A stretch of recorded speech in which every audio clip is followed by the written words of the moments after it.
Hi, I'm Pastor Harley Wheeler with the Broadway United Methodist Church, and I'm sharing today from the 65th chapter of Isaiah, Isaiah chapter 65, and the first verse tells something about God's love for us and his character and just by nature who God is.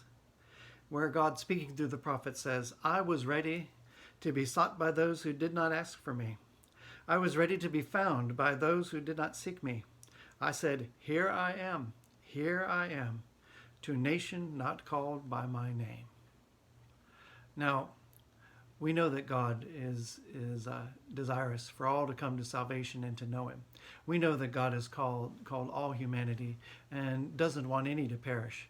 But he's emphasizing that really has in the Old Testament, it was a reality, and it's a true picture of God's character now, especially expressed in Christ, that he is hope for people to seek him that didn't want to seek him. He was ready to be there, to be found by people who weren't looking.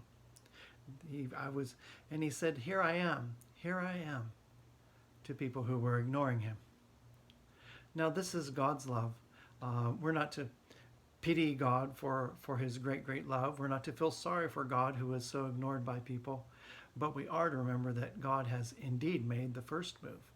God has reached out to people who had perhaps an issue with him, or had frustrated with life, or had turned to all the wrong answers and were still involved in pursuing all the wrong answers.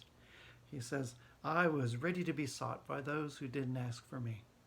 When people are walking far from God, when their lives are consumed by other things, God is preparing for them an encounter with him that will change things. That is what his grace does.